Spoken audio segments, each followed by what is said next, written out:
Bonjour à tous, je suis ravie de vous retrouver cette année aussi autour de quelques récits et représentations eschatologiques et cosmologiques dans l'art byzantin. Nous allons consacrer cette première séance de ce semestre au programme iconographique de l'église Karyé-Jami de Constantinople. Lors de notre dernière séance de l'année dernière, nous avons esquissé le programme iconographique de l'Église en insistant sur l'iconographie du jugement dernier dans le monde byzantin et dans la mosaïque présente dans l'Église Karyé-Jami. Il faut rappeler peut-être ici que l'intérêt pour la scène même du jugement dernier et de la fin du monde apparaissait déjà vers l'an 1000, les premiers écrits conservant des visions apocalyptiques et prophétiques étant mélangés à des sources astrologiques et astronomiques. Si les mosaïques du narthex de l'église de Karyé-Jami sont inspirées par le proto-évangile de Jacques, comme les fresques dans le catholicon de Hilandar et du monastère Peripleptos à Mistre, les 5 visions qui circulaient dans l'Empire et qui vont influencer les programmes iconographiques liés à la scène du jugement dernier, 2 d'entre elles ayant une large diffusion, sont la vision de Cosme le moine et l'Apocalypse d'Anastasie. Il y a également 3 vies de saints qui incluent 1 ou 2 descriptions de visions de l'au-delà ou de la fin du monde, la vie de saint André le Fou, la vie de saint Basile le Jeune et la vie de saint Niphon. 2 autres textes auront une influence considérable dans l'élaboration de l'iconographie du jugement dernier dans le monde byzantin. Il s'agit de l'Apocalypse de la Vierge Marie et de la vie de Grigentios, dont il existe un nombre remarquable de manuscrits à partir du XIIe siècle, à la fois en grec, en syriaque, en arabe, en géorgien, en slavon, en arménien ou en roumain. Un autre écrit, l'Apocalypse de Pseudo-Méthodius, aura un vaste écho dans les églises de Crète pendant l'occupation vénitienne de l'île. À travers l'imagerie du jugement dernier et les inscriptions des dédicaces, il s'agissait dans ce cas précis de réaffirmer la fidélité orthodoxe et constantinopolitaine face aux influences latines. Avant de revenir en détail au programme iconographique du Paréclésion de Karyé-Jami, il faut rappeler peut-être ici que l'architecture religieuse byzantine tardive à Constantinople est marquée par 2 événements historiques. Il s'agit de la reconquête de la ville en 1261 après l'occupation latine et la conquête de Constantinople par les Turcs ottomans le 9 mai 1453. La majorité des monuments byzantins tardifs des paléologues seront construits pendant les 60 années qui vont suivre la reconquête de Constantinople, pendant les règnes des empereurs byzantins Michel VIII et Andronikos II. La plupart des projets d'architecture religieuse sont à la base des fondations privées. Beaucoup sont fondés par des femmes qui appartenaient aux familles aristocratiques ou bien à la famille impériale. Dans une première phase, les projets concernaient surtout la restauration des bâtiments déjà existants, en ajoutant des structures nouvelles. C'est le cas par exemple du projet grandiose qui impliqua Hagia Sophia, qui après 1317 et le tremblement de terre de 1346 s'est vu reconstruire son dôme, sa partie est, et on a rajouté une paraclésie, une chapelle funéraire. Des ajouts périphériques, donc, reliant l'ancienne église sous la forme de la lettre U, une caractéristique de l'architecture religieuse byzantine tardive. Un des exemples marquants de cette période paléologue en architecture byzantine tardive fut le monastère Kora à Constantinople, construit en fait à l'extérieur de la ville, sur les sommets. Le monastère fut dédié au Saint-Sauveur, Ente Kora, à la campagne. Mais le terme Kora se réfère d'une part à l'emplacement géographique de l'église, située à l'extérieur des murs d'enceinte de la ville, mais en même temps, il renvoie à une notion qui a un ancrage philosophique extrêmement fort dans la philosophie platonicienne et néo-platonicienne. Kora, dans le Timée de Platon, occupe une place très importante. On reviendra sur ces questions en détail un peu plus tard. Pendant le règne de Théodose, au début du 5e siècle, on y construisit de nouveaux murs d'enceinte de la ville et on y intégra à ce moment-là, donc au début du 5e siècle, on y intégra le monastère à la structure défensive de la ville de Constantinople. Un des arguments qui pourrait renforcer la thèse de la signification symbolique du nom même de l'église, Kora, c'est que celui-ci fut conservé même après la construction des murs d'enceinte de Théodose et après l'intégration donc du monastère et de l'église au sein même de la cité. D'autres arguments concernent en fait la présence de ce mot symbolique dans deux mosaïques principales du narthex du Catholicon, dans une inscription d'une part qui fait référence au Christ comme la terre du vivant, Hecora Tonzonton, et dans une autre inscription qui définit Marie comme celle qui contient celui qui ne peut pas être contenu, Hecora Tuachoretu. Les recherches extensives de Paul Underwood ont montré que l'église a été construite entre 1077 et 1081, mais sur une fondation beaucoup plus ancienne qui datait du 5e siècle, qui a été modifiée ensuite jusqu'au 9e siècle. Mais c'est à Théodore Metochites, sous les paléologues, entre 1316 et 1321, que l'on doit non seulement le programme iconographique très raffiné des mosaïques et des fresques, on reviendra en détail, mais également la construction de l'exonarthex et du paréclésion du Sud, des ajouts très caractéristiques de l'architecture religieuse byzantine tardive. Après la chute de Constantinople, le bâtiment a été transformé en mosquée du nom Kariye Jami. Les mosaïques et les fresques ont été recouverts de plâtre et on doit à l'équipe de Paul Underwood et à Thomas Whitmore surtout l'initiative du programme de restauration qui commença dans les années 48-50. Le musée Kariye Jami ouvrira ses portes une dizaine d'années après, dans les années 60. Grâce à l'iconographie très complexe et unique, le monastère de Coran est peut-être le monument le plus significatif de la période paléologue. Les fresques de la chapelle, les mosaïques de l'église témoignent non seulement d'une grande élégance par ses dimensions harmoniques, la plasticité classique, mais d'un grand niveau qualitatif qui contraste avec le style un peu lourd du XIIIe siècle. Le programme iconographique et la décoration du monastère Coran ont été conçus par Théodore Metochites, un grand érudit du XIVe siècle byzantin et un fin connaisseur à la fois de la littérature grecque ancienne et des sciences. On y retrouve une vaste composition de la Dormition de la Vierge, également quelques épisodes importants des évangiles, une partie du cycle du Dodécaorton, mais malheureusement, la plupart des scènes qui décoraient autrefois les murs du Catholicon n'ont pas survécu jusqu'à aujourd'hui. Le thème principal des représentations conservées jusqu'à aujourd'hui dans le narthex du Catholicon et dans la chapelle forme deux cycles détaillés, inspirés par la vie de la Vierge Marie et par l'enfance du Christ. Une des sources textuelles qui ont influencé le programme iconographique des fresques et des mosaïques présentes dans le monastère et l'église de la Coran a été le texte apocryphe du proto-évangile de Saint Jacques, on le mentionnait déjà au début de cette séance, une source largement diffusée pendant tout le Moyen-Âge byzantin mais également latin. On y retrouve bien évidemment des icônes du Christ, de la Vierge Marie, des rois de l'Ancien Testament, des patriarches, des prophètes, des apôtres et d'autres saints qui sont représentés soit en buste, soit en médaillon. Et à l'entrée du narthex, vers le naos et l'autel, une mosaïque dépeint Théodore Metochites qui, à genoux devant le Christ, elle lui offre l'ex-voto de l'Église même. Parmi d'autres sources des représentations des saints et des prophètes dans les mosaïques de Coran, on y retrouve les manuscrits byzantins même. On mentionnera ici uniquement deux manuscrits conservés à la Bibliothèque nationale parisienne, 510 et 515. Il ne s'agit pas simplement d'une influence formelle des gestes, des positions de ces personnages représentés, mais d'une perception globale de l'espace artistique qui intègre les formes humaines et le paysage dans une harmonie intégrale. Lors de notre dernière séance de l'année universitaire précédente, nous avons parlé largement de la représentation très vaste de la Déicis qui décore le mur est du narthex et qui occupe une place significative parmi les mosaïques du monastère Coran. On rappelle simplement qu'il s'agit d'une donation de Marie paléologue qui était devenue nonne sous le nom de Bellani. Elle est représentée dans un médaillon d'ailleurs sur un des piliers de la Déicis.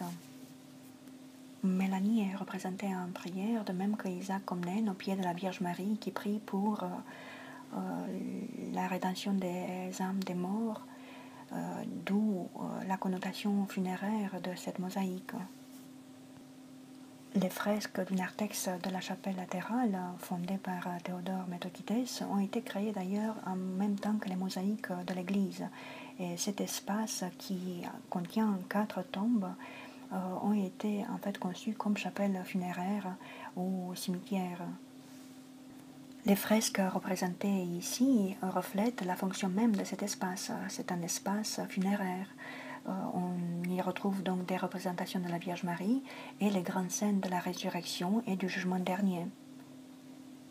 De même que dans le narthex du Catholicon, l'iconographie de la chapelle est divisée dans des cycles inspirés par les vies de la Vierge Marie et la vie du Christ. Le mur ouest de la chapelle est dédié à Marie. Le niveau supérieur représente des préfigurations de Marie dans l'Ancien Testament qui établissent un rôle précis dans la rédemption des âmes. Dans le dôme est, on retrouve la grande scène du jugement dernier. Cette scène répond à l'autre figurée à l'extrémité orientale dans le bêma, la scène de la résurrection. On y retrouve bien évidemment des représentations des pères de l'Église et de la Vierge Marie qui rapprochent le Christ de sa joue. C'est le type iconographique connu dans l'art byzantin sous le nom de la Vierge Eleusa. La représentation de la Vierge est accompagnée des portraits de 4 grands hymnographes byzantins. Il s'agit de Jean Damascène, de Cosme l'hymnographe, de Théophane Grabdos et de Joseph l'hymnographe. On leur doit de nombreux hymnes dédiés à la vie de Marie et certains ont été intégrés dans la liturgie. C'est intéressant de remarquer ici que le vocabulaire utilisé dans le Tupica byzantin révèle le fait que la fondation d'un monastère qui, de surcroît, intègre un espace funéraire, c'est le cas de la chapelle intégrée au monastère de Coran, est liée à l'idée d'investissement pour la rédemption des âmes de ses fondateurs. Théodore Metochites parlera d'ailleurs de la restauration du monastère de Cora au XIVe siècle à Constantinople dans des termes de gain, de richesse, de garantie et de confiance pour la rédemption de son âme. Mais revenons ici aux 2 inscriptions qui donnent peut-être la clé du programme iconographique entier du monastère. Il s'agit du Christ défini comme la terre du vivant, Hekorat Onzonton, et de la Vierge Marie qui est définie comme Hekorat ou Ahoretu, ce qui pourrait se traduire comme celle qui contient celui qui ne peut pas être contenu.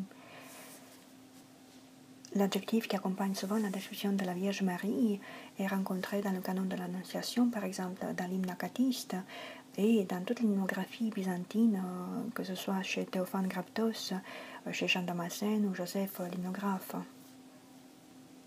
Dans l'hymne acatiste, par exemple, elle est définie comme celle qui contient en son sein celui que les cieux ne peuvent contenir, platiter à ton uranon, cor à ton acoron.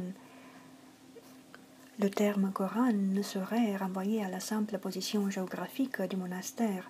Il est vraiment rempli de sens. Il faut rappeler aussi qu'en grec, le verbe choréo signifie prendre sa place, ou mettre à sa place, être à sa place, mais renvoie aussi à l'idée de repos, de paix intérieure, hésikia, à se retirer du monde, ou bien du monde, mais sans être de ce monde. Dans les actes, par exemple, 17-28, on parle aussi de Dieu qui se retire pour que le monde ait vraiment la vie. Littéralement, Dieu fait de la place pour sa création, il lui cède la place. On retrouve la même idée de retrait du divin et surtout de la kénose du Christ dans les Philippiens 2, 5, 11. Ayez entre vous les mêmes sentiments qui sont dans le Christ Jésus, lui de condition divine, ne retient pas jalousement le rang qu'il égalait à Dieu, mais il s'anéantit lui-même, prenant condition d'esclave et devenant semblable aux hommes. S'étant comporté comme un homme, il s'humilia plus encore, obéissant jusqu'à la mort et à la mort sur une croix. Comment rester fidèle au texte biblique, aux évangiles et représenter en même temps Dieu, la venue au monde du Christ, le retrait divin, le moment de l'incarnation. Il me semble qu'on peut avancer que pour toute représentation iconique, la perspective inversée remplit par rapport à la représentation de Dieu une fonction endéitique, c'est-à-dire telle la fonction de l'approximation par rapport au irrationnel. la démonstration de l'impossibilité figurative, mais des allusions permettent de suggérer l'inaccessibilité aux logos, qui sont capables d'en esquisser une approximation du non représentable, de l'incompréhensibilité de la venue au monde du logos. À l'intérieur d'une icône, la perspective inversée n'est autre que l'approximation des irrationnels, réglée par des algorithmes, c'est-à-dire refuser les règles de la perspective linéaire par l'accentuation des complémentarités des surfaces et le polycentrisme, c'est-à-dire une non-convergence des orthogonales pour créer un espace étranger au monde sensible. Pour revenir au programme iconographique du monastère Coran et à la représentation de la Vierge Marie, à l'inscription qui accompagne sa représentation, il faut rappeler que le type iconographique de la Vierge avec l'enfant, la Vierge représentée comme orante, le Christ enfant bénissant étant inscrit dans un médaillon déposé sur le manteau de la Vierge ou bien à l'endroit du cœur, en tout cas il n'y a pas de contact entre la Vierge et l'enfant, et bien ce thème iconographique traverse les siècles avec assez peu de variantes connues, de variantes importantes, sauf peut-être à partir du XVIIe siècle, particulièrement en Russie.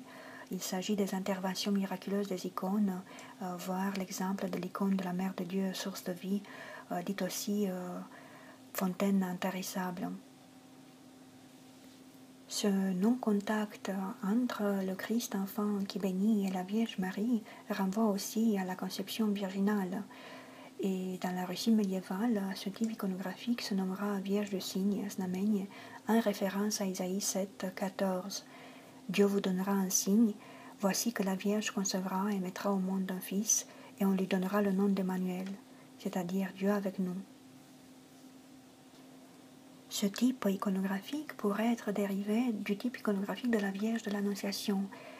Le geste de l'orante est l'un des mouvements de l'Annonciation, c'est-à-dire un geste de prière qui signifie plus spécialement l'acceptation de la bonne nouvelle et qui se fait au moment où descend la grâce. On peut comparer aussi ce geste à celui du prêtre orthodoxe pendant l'épiclèse. Ce type iconographique extrêmement complexe et raffiné de la Vierge dite du Cygne pourrait être interprété à la fois comme une icône de l'Annonciation, mais aussi de l'incarnation. Les épithètes mêmes de Platiter Honoranon, Corat Onacoron expriment finalement la même idée, la Vierge devenue plus large que les cieux, ou bien la demeure de celui qui est sans limite. La Vierge du Cygne est ainsi une icône de l'Annonciation, préfiguration de l'incarnation. On peut rappeler brièvement ici que le prototype de l'icône de la Vierge du Cygne remonte au XIIe siècle dans le nord de la Russie, à Novgorod, où elle opéra un miracle de protection de la ville. Le type spécifique de la Vierge du Cygne se serait développé ici. C'est le lieu de naissance de la représentation prototypique des Vierges de Cygne avec la mandorle contenant l'enfant Jésus.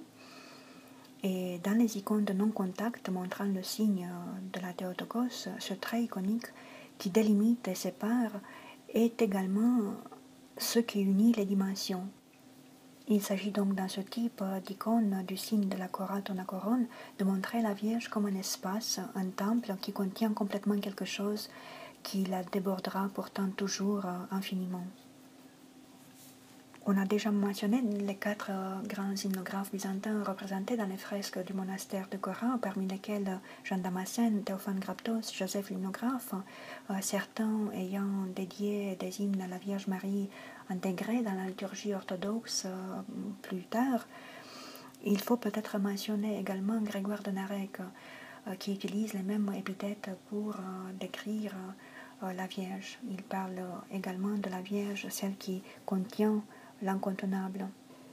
Le terme Coran apparaît chez Théodore Metochites à la fois dans l'inscription qui fait référence à la Vierge Marie, étant définie comme réceptacle de l'incontenable, de celui qui ne peut pas être contenu, mais également dans l'inscription qui fait référence au Christ, donateur de vie, la terre, le réceptacle du vivant. C'est intéressant de remarquer ici que le terme Coran est associé à presque toutes les églises dédiées au Christ donateur de vie qui apparaissent à partir du XIVe siècle à Mistre, mais également dans d'autres régions de l'Empire byzantin. La plupart des écrits et des poèmes de Théodore Métochitès ont été édités. On connaît aujourd'hui sa grande érudition. On le sait fin connaisseur de la littérature et de la philosophie grecque ancienne. On ne peut pas ne pas rapprocher justement le programme iconographique très complexe et l'agencement spatial du monastère avec l'utilisation qu'il en fait du terme Coran, non seulement dans les inscriptions qui font référence à la Vierge Marie et au Christ, mais également dans ses poèmes. Le terme a une histoire extrêmement riche et complexe dans la philosophie grecque ancienne. On le retrouve surtout dans le Timée de Platon, où elle en constitue la trame vivante et génératrice. Elle est définie en tant que substance souple, susceptible d'être formée de plusieurs manières, l'espace précurseur dans lequel s'inscrivent tous les espaces relevant de la durée et de l'étendue, qui sont marqués d'un début et d'une fin.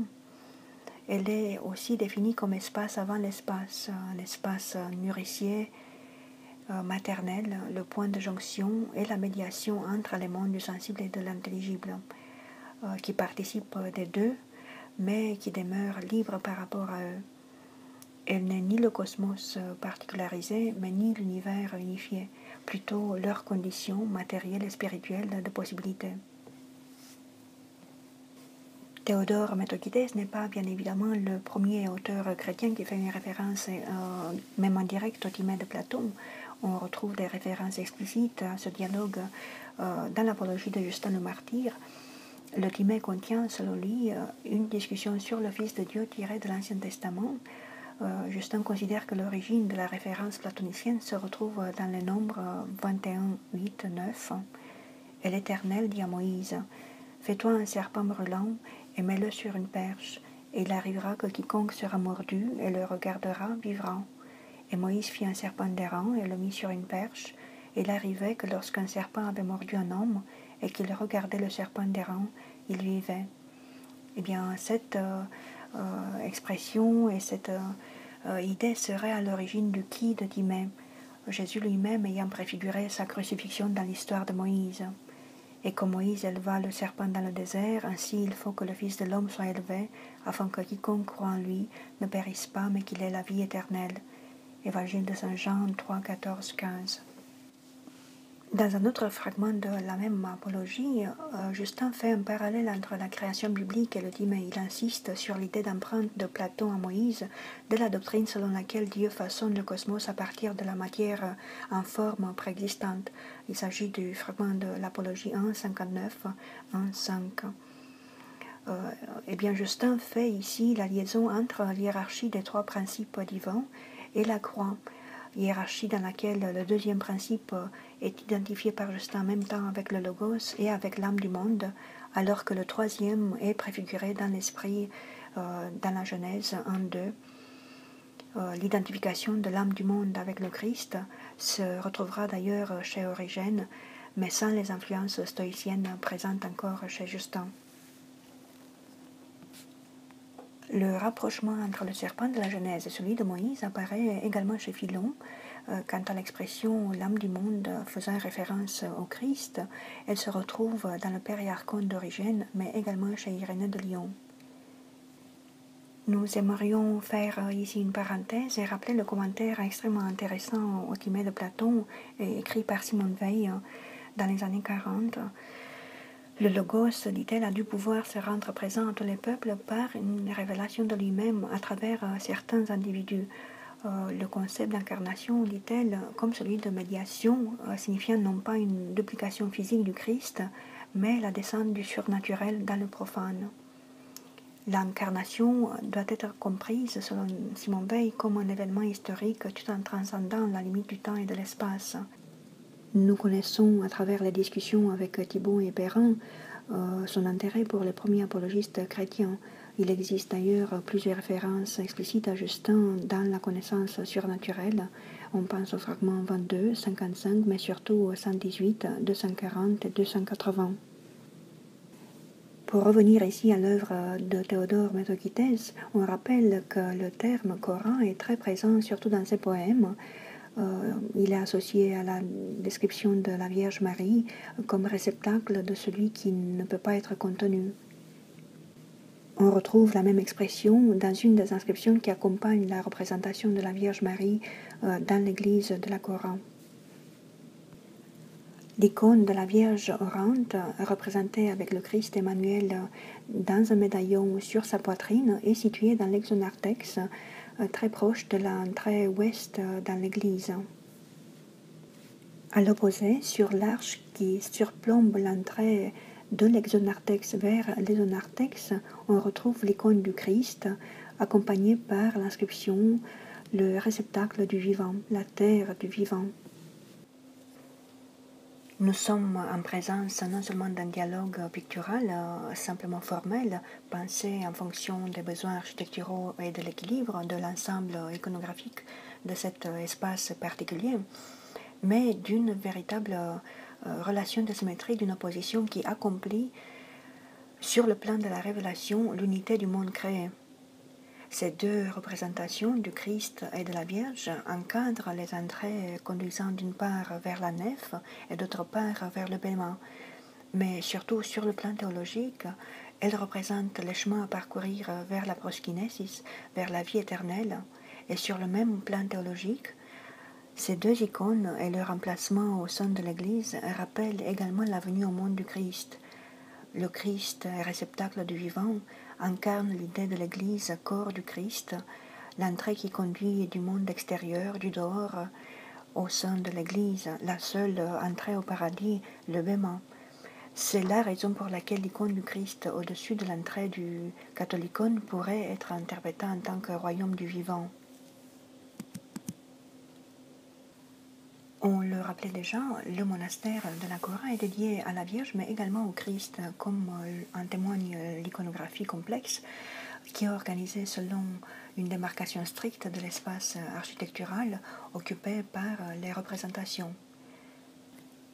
La Vierge est représentée au-dessus de la porte d'entrée de l'église et exploite justement cette configuration architecturale. On rentre dans l'église par le réceptacle, par la Cora de la Vierge. Et le terme même ici, présent dans l'inscription qui accompagne l'icône de la Vierge, se réfère à une structure transcendantale qui reste inchangée.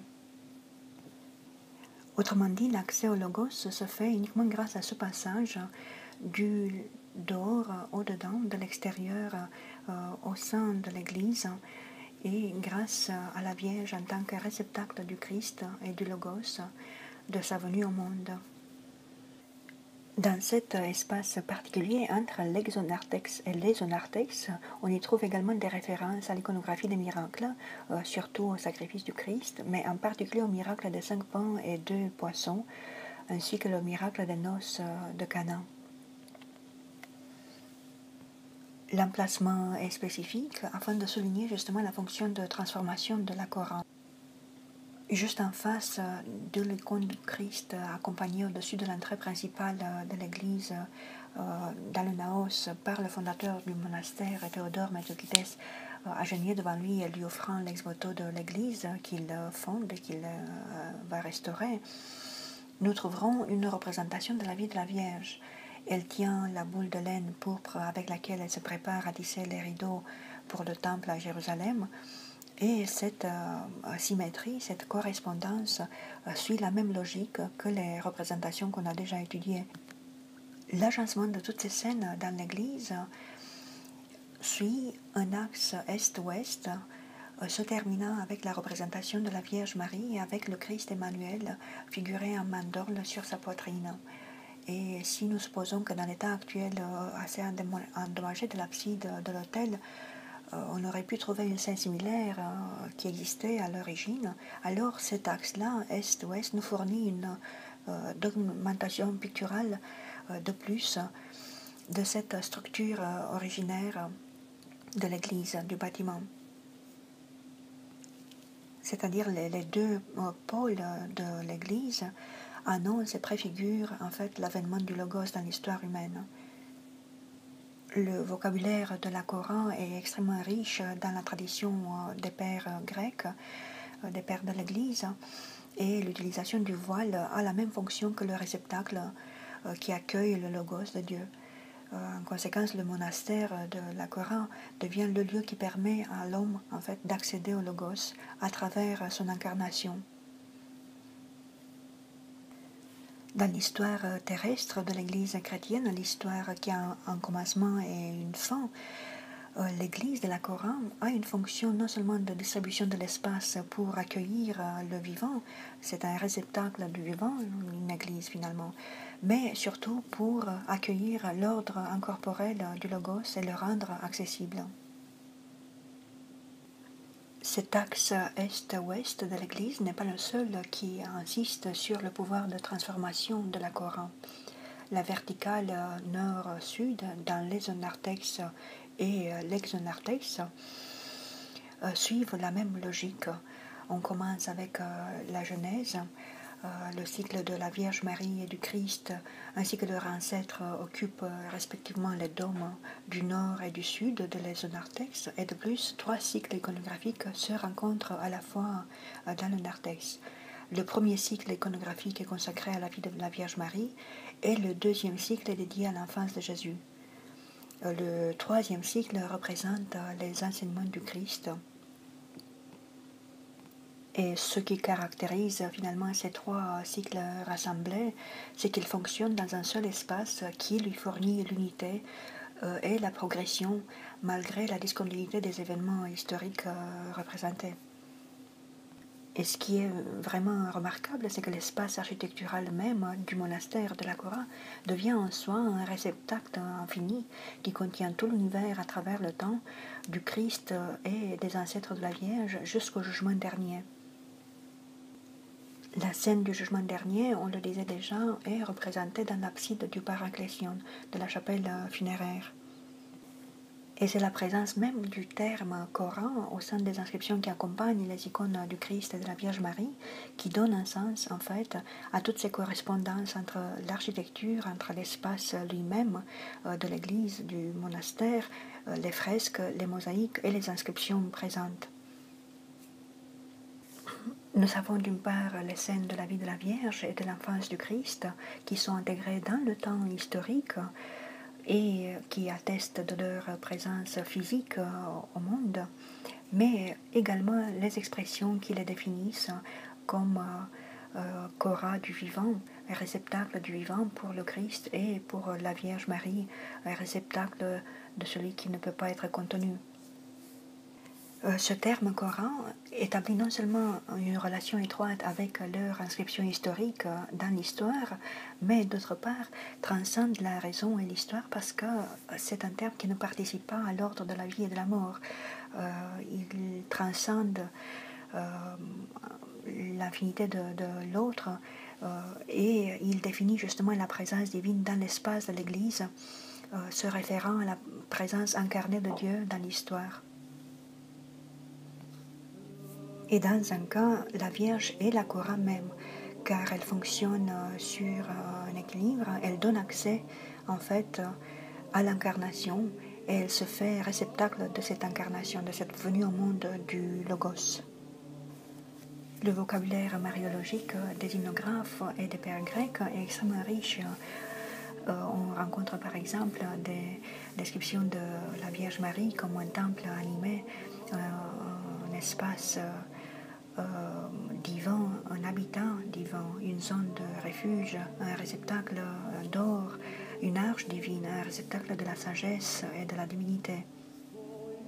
Et la présence du type iconographique de la Vierge du Cygne, la Vierge Cora, met en avant justement la fonction de la Cora en tant que réceptacle de Dieu qui fait en même temps le lien entre le temps de la création et celui du salut.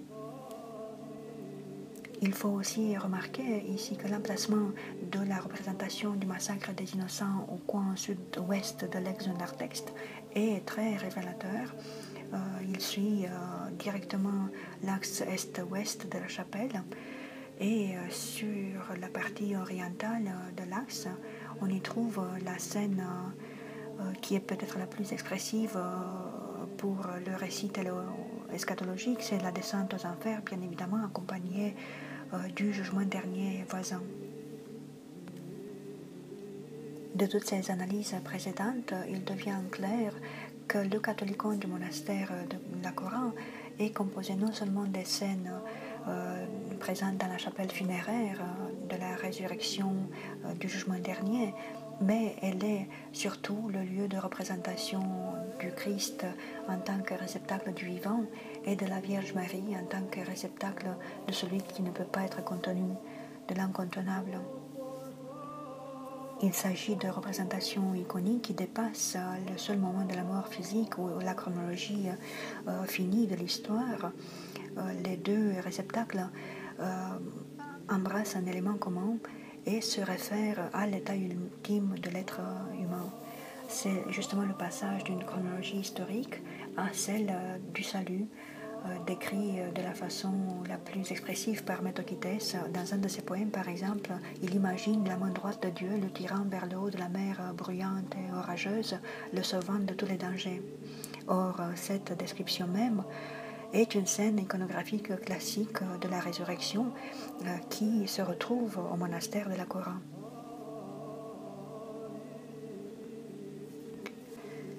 Il me semble que le programme iconographique entier du monastère de la Coran, le programme architectural, établit une chronologie qui dépasse largement la simple facticité historique, la finitude humaine. Le monastère de Coran pourrait fonctionner comme un lieu primordial. Son ensemble apparaît comme une forme de réceptacle de Dieu, de la présence de Dieu dans le monde. On y retrouve certes un arrangement spatial immesurable par tous les êtres qui rentrent dans l'Église, qui est démontré par la symétrie parfaite entre l'agencement des scènes inspirées par la vie de la Vierge et l'enfance du Christ, qui crée un champ de contraste et d'analogie qui se répondent de manière constante. Mais le programme iconographique du monastère est non seulement le produit de cette disposition architecturale structurée d'une manière spécifique, mais certainement pour renforcer la fonction essentiellement transcendante de la Coran. C'est la Coran qui introduit en fait l'ordre identifiable dans l'histoire de l'humanité et qui dépasse justement la facticité historique. Les écrits, les poèmes de Théodore Métochites, le programme iconographique qu'il a conçu pour la chapelle funéraire et le monastère de la Coran, la façon dont il s'est approprié, s'identifiant avec le terme de Coran et en le redéfinissant entièrement, nous rappelle ces paroles des actes de Jean. L'édition citée, c'est l'édition de Junot et de Kessler, parue dans le Corpus Christianorum chez Breakpool 183. Il s'agit du fragment 98, page 208-211. Le Seigneur lui-même, je le voyais au-dessus de la croix. Il n'avait pas d'aspect extérieur, mais seulement une voix. Non pas cette voix à laquelle nous sommes habitués, mais une voix douce, bienfaisante et véritablement divine, qui me disait « Jean, une seule personne doit écouter de moi ces paroles, car j'ai besoin d'une seule personne, celle qui est destinée à écouter.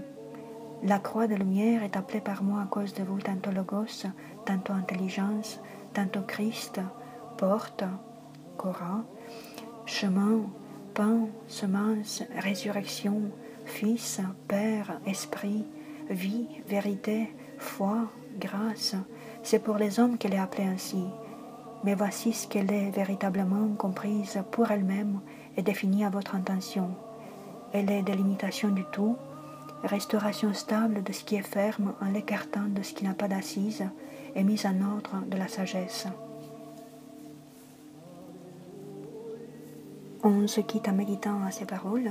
Merci beaucoup d'avoir suivi ce cours. À bientôt, j'espère.